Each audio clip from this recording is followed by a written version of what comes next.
제가 변호사를 하면서 정말 많이 듣는 이야기가 있습니다. 변호사님, 집주인이 보증금을 안 돌려줍니다. 전세 계약이 끝났는데 집주인이 다음 세입자가 들어오면 줄게요. 지금 돈이 묶여 있어서 그래요. 조금만 기다려주세요. 이렇게 이야기하면서 보증금 지급을 미루고 있다고 하죠. 이 말을 듣고 많은 분들이 이렇게 생각합니다.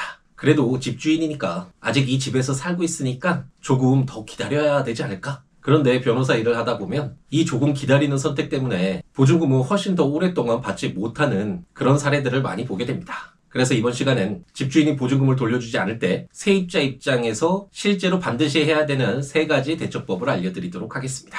첫 번째 대응은 기다리지 말고 상황을 만들어야 합니다. 보증금을 못 받게 되는 순간 많은 분들이 기다리는 것을 선택하는데요. 방금 전에 말씀드렸듯이 집주인이 조금만 기다려달라 라고 말하면 좋게 해결되기를 바라면서 시간을 보내게 되죠.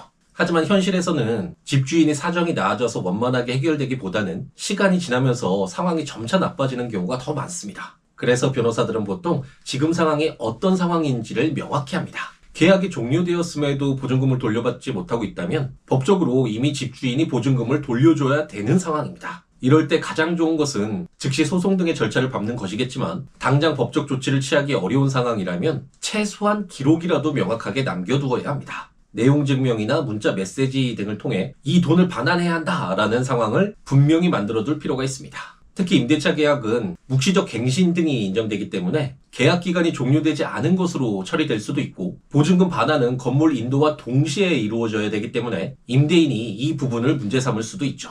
그렇기 때문에 임대차 계약이 종료되었기 때문에 보증금을 반환해야 되는 상황이고 나는 보증금을 돌려받을 때 바로 건물을 인도해줄 의사가 있다라는 것을 명확하게 전할 필요가 있죠. 이건 싸우기 위한 것이 아니라 내 권리를 명확하게 하기 위한 과정이라고 생각하면 되겠습니다. 두 번째는 집 상황을 다시 한번 확인해야 합니다. 많은 분들이 이렇게 생각합니다. 어쨌든 집이 있으니까 보증금은 결국 받을 수 있겠지. 하지만 실제 사건을 보면 집 상황이 생각보다 복잡한 경우가 많습니다. 예를 들어 그 사이에 근저당권이 많이 설정이 되거나 이미 다른 채권자들이 가압류를 해두거나 심지어 이미 집에 경매가 진행 중인 경우도 있죠. 따라서 살고 있는 집을 점유하고 있기 때문에 우선 변제를 받을 수 있다라고 안심하지 말고 당장 등기부등본을 다시 발급받아 봐서 현재 상황을 정확하게 파악하는 것이 우선시 되어야 합니다. 마치 항해를 시작하기 전에 배에 구멍이 난 곳이 없는지 확인하는 것처럼 이런 현 상황에 대한 정확한 파악이 전제되어야지만 향후 어떤 대응을 할지 방향이 제대로 잡힐 수 있겠죠. 셋째는 감정이 아니라 구체적인 법적 절차를 통해서 압박할 필요가 있습니다. 전세 보증금 문제는 감정이 많이 섞일 수밖에 없습니다. 집주인이 조금만 기다려달라라고 이야기하면서 제가 언제 안 주겠다고 했습니까? 라고 호소를 하면 세입자 입장에서도 강하게 나가는 것이 쉽지가 않죠. 하지만 변호사로서 단언컨대 이 문제를 해결하는 것은 호소나 감정이 아니라 차가운 절차입니다. 마냥 기다리실 게 아니라 집주인에게 계속 미루면 법적 불이익이 간다라는 것을 보여줄 필요가 있죠. 예를 들어 당장 이사를 가야 하는 상황이면 임차권 등기명령이라는 제도를 통해서 내 보증금을 반환받을 수 있는 근거를 남겨둘 필요가 있죠. 등기부에 임차권 등기가 행해지는 순간 집주인은 새로운 세입자를 구하기가 어렵기 때문에 압박을 받을 수 있겠죠.